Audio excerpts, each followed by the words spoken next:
It's coming up to 25 past 9, DCFM 88.9. It's a very good morning to our Mayor, Matthew Dickerson. Good morning, Matthew. It is a very good morning, isn't it? Great to be seeing you again, Richard. It is indeed.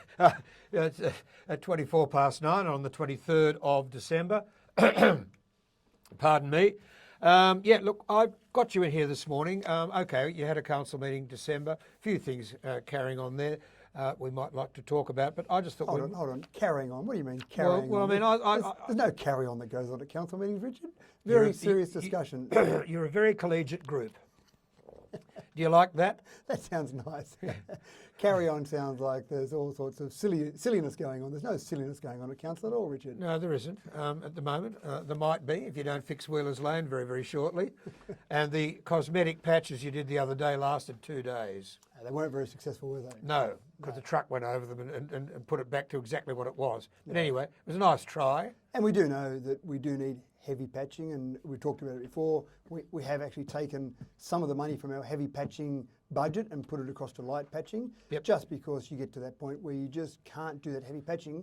And I've seen some videos which look terrible but very interesting, where they've dug down to do some heavy patching, and when they've dug down deep enough to get underneath the bitumen, underneath the road base, then there's actually water seeping up through the ground. So trying to do a repair on top of that, that's a tough job. Now, the repairs that were done down on the Mitchell Highway, so these weren't our repairs, this is the state government owns that highway between Dubbo and Wellington.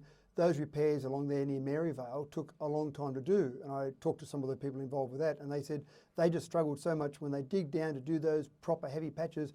There was water seeping through, so they'd have to try and work out a way to try and seal that off and try and get some sort of base on top of that before they put the bitumen on.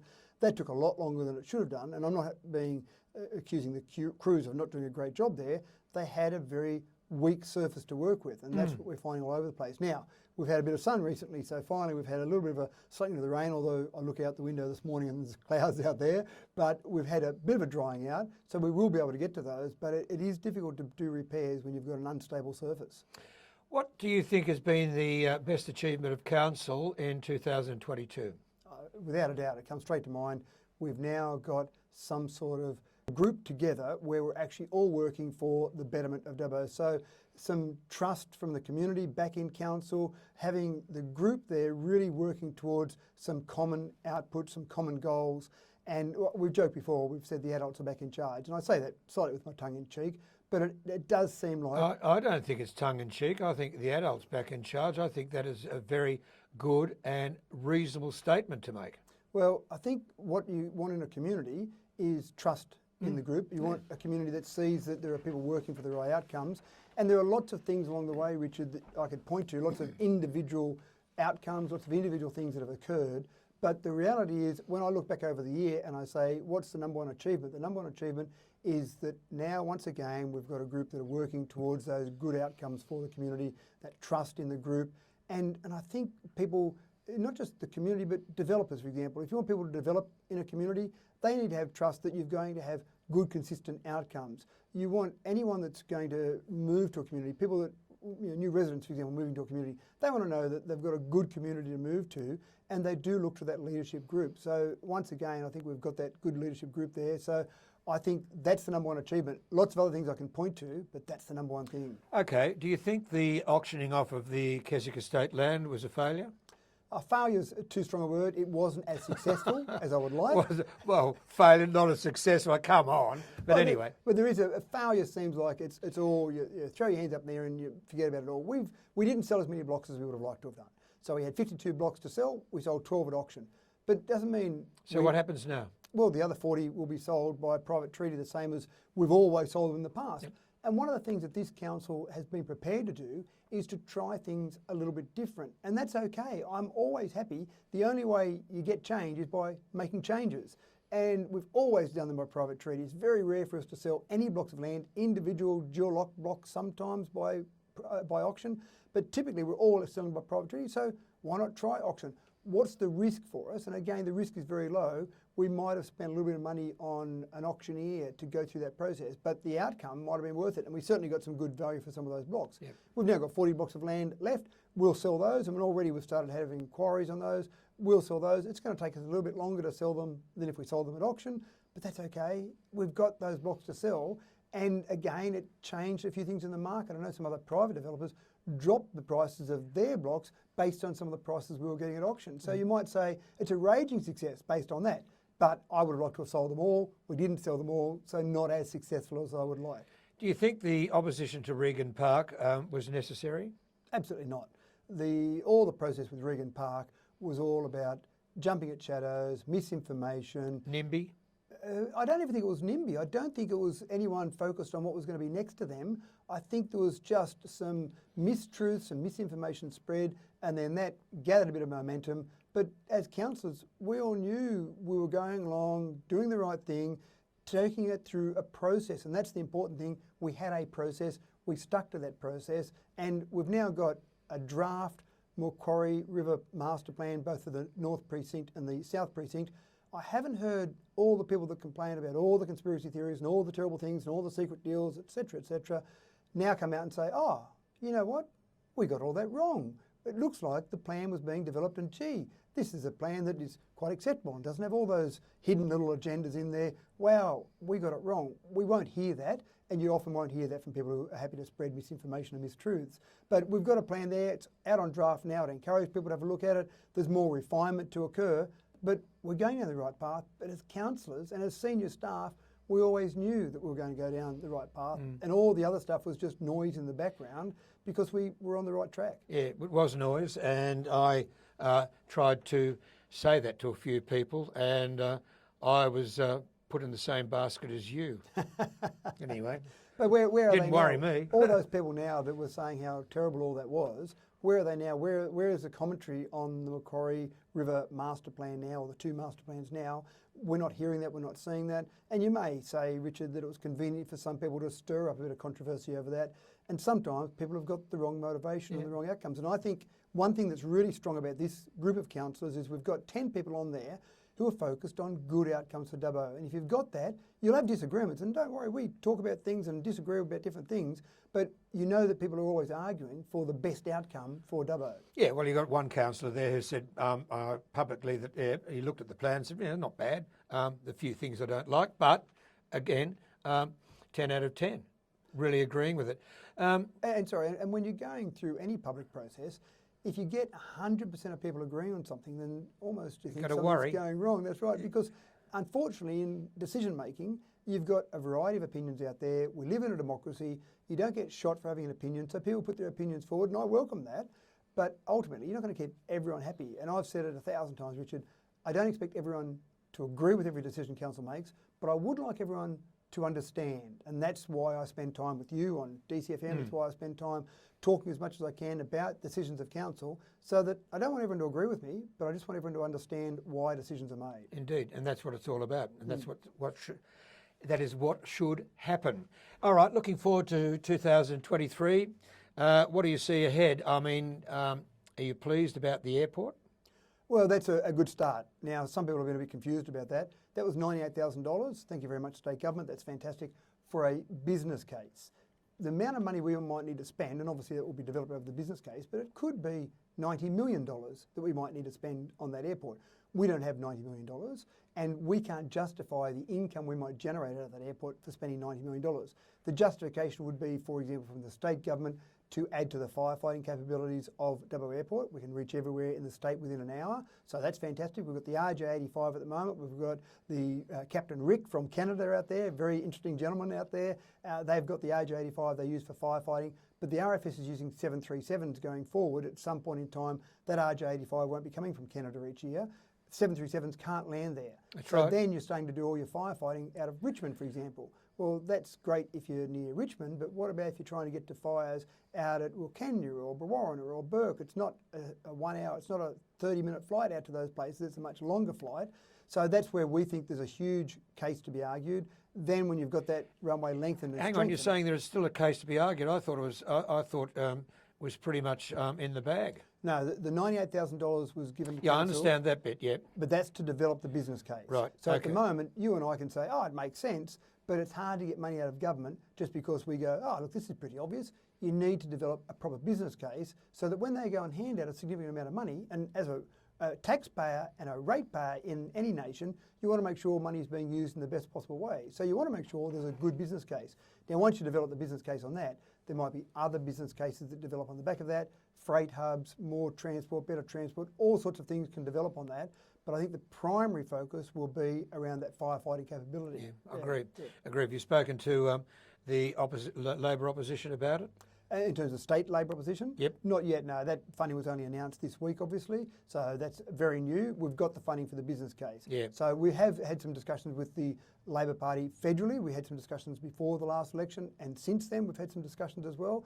It will be, if we get the funding for that, it will be a combination of state and federal money. I can't see either state or federal giving us all the money for that in one hit. So it'll be a combination. So we've always got to have both on board. At the moment, obviously, we've got the coalition in government, so that's where we got the money from.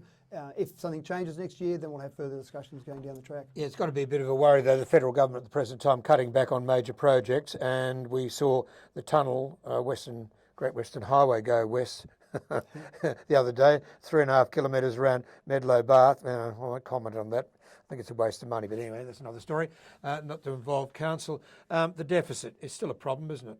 Yeah, that's right. As we know, we've talked about it. We had, leading into council, the previous 3 years had a $20.3 million operating deficit. Now, when we got to the end... Are we really going to attribute responsibility for that to anybody or any group of people? I mean, councillors are ultimately responsible for council. That's right. You can't run away from that. That's right. You can point the finger as much as you like at anyone else, point the finger at staff, point the finger at external conditions, whatever you want to do. But ultimately, there are 10 councillors in council, and if you ask any of the councillors, they've probably heard me say this too many times through the year, when you put your hand up, make sure you're comfortable and confident that you're putting your hand up for a decision that you understand and that you approve of because you are making the decision. So we can have as much information... Unlike the previous council where they followed someone. Well, I won't make any comment about that. I wish you would. But I'm stressing that the group of councillors on council are sick of me hearing say that put your hand up, make sure you're confident. You walk down the street and someone asks you about a decision of council, you can't point the finger at anyone else. You can't abrogate your responsibility as a councillor. You can say, oh, the business paper was too long, I didn't read it properly, whatever you want, but you make the decision. So, yes, I fully portion that $20.3 million operating deficit to the way council was run by the previous group of councillors. Now, we've had one budget so far. We came in 23rd of December last year. It was a year to today that we had our induction. So basically, this new group has been there for 1 year today. Obviously, you can't do much from the 23rd of December. You really didn't start till January. Obviously, induction, training, a whole range of things. So when we got to the end of the financial year that was just finished, the 21-22 financial year, we were in there for the best part of 5 months, if you like, once we got past some of the induction process. And that budget had already been set. So we didn't have a lot to actually influence that budget. The real test for this council is the financial year we're in now. We actually had the opportunity to set this budget, to go forward with this budget, get to the 30th of June next year and look at our operating deficit then. And we are totally responsible for that. And sure, there might have been a bit of hangover from the previous council and a few things we had to fix up. The fluoride is one that comes to mind. Obviously, there'll be a cost to that we didn't obviously ever budget for, but that had to be taken account of. So that's when you'll start to say this council. Now, I don't think we'll get back into the black in the financial year we're in, but we'll certainly get into a much better position. And then the following year, our intention is to get back into the black.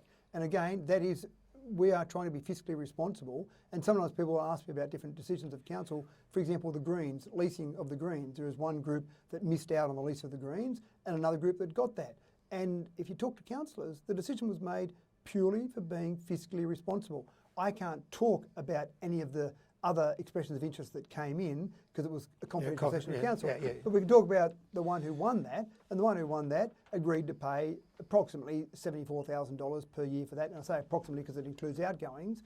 But you can probably work out, without me saying it, that the other expressions of interest that came in were less than that. Now, those other organisations that put their expressions of interest in know how much they put in. So they can look at their number and look at the number that won, and they can see a differential.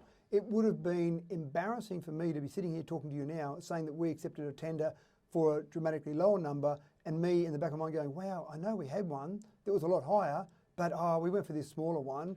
Why? Oh, well, the people seem really nice. It seemed like a good idea. Can't do it that way. We've got to be fiscally responsible. Unfortunately, the previous council did things like that. But anyway. And it's easy to do things to be popular, Richard, when you're using someone else's exactly money. right. But ultimately, sometimes we've got to make tough decisions about the finances, and that's important. Yeah, you're right. Using money to make yourself popular puts us into a deficit. Correct, absolutely right. We can't go forward in doing great things in our community if we're losing money to the point where finally you can run out of money. You might say we've got lots in reserve. Sure, that's great. But if you keep losing $20.3 million, you're going to get to the stage where no matter how big your reserve is, you're going to get to the bottom of it eventually.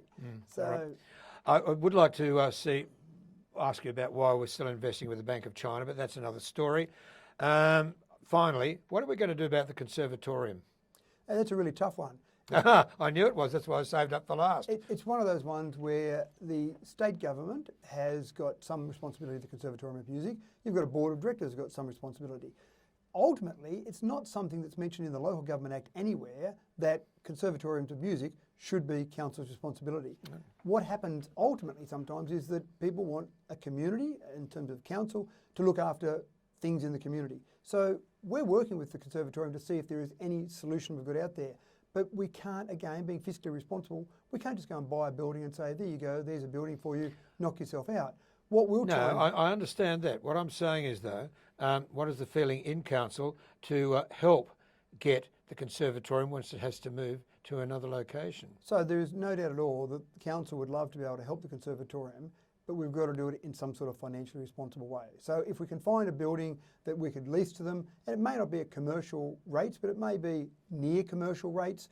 If a building could be found where we don't have to spend a lot of money on it, if it's a building that we could use or utilise in some way for the conservatorium long term, and then have them pay some reasonable amounts of money for it, I think that'd be a great solution. But I wouldn't like the conservatorium to limit itself to just council buildings. There are other buildings out there, there are other developers out there, and there's still the state government who I think are really shirking their responsibility with the conservatorium. They are, because they look what they've done in Orange. Exactly right. It'd be nice to see them step up here and do something similar to Orange, put some money into the conservatorium, which I think is a wonderful facility. And from a personal perspective, all my 4 children went through the conservatorium and learnt their various instruments through the conservatorium. I've got a huge amount of time and respect for it, but at the same time, being fiscally responsible, we can't just open the chequebook and say, find a building and we'll do whatever we can to help you out. We'll do what's reasonable and responsible to help them out, but we can't just give them a blank chequebook and say, here you go. So the board's working on things, I'm sure. They're working on solutions. They've got to find a new location. I think that would consume a lot of their time and energy at the moment trying to find a location, and we'll work with them where we can to try and get some sort of solution. But again, I'm dealing with your money now, Richard. I'm dealing with all the ratepayers' money in Dubbo. I've got to do that in the best possible way, in the most fiscally responsible way. Couldn't agree more. Matthew, good talking with you. Merry Christmas. Thank you very much. And Happy New Year. Yeah. Happy New Year for council. Good work that's been done so far. Lots of things to be done. And I will catch up with you in the new year. And I look forward to 2023 because I think that we've got 9 people that are new on this council in this year. So there's only 1 returning councillor. A lot of this year was spent in learning, in induction, in making sure we got things right, but a lot of that was fixing up the past as well. Next year I can see us really forging ahead. All of that learning, the council have got a lot more knowledge now. There's a huge amount of optimism in council. So thank you for your time this year. Thank you for your listeners for hearing me every couple of weeks talk about council things. I think it's been great to be able to talk to your listeners about what's happening on council, so to help them understand obviously. But absolutely, from Dubbo Regional Council, from all the councillors, Merry Christmas to you, Merry Christmas to your listeners, and we really look forward to next year. See you in 2023. Thank you. It's coming up to 18 to 10, DCFM 88.9.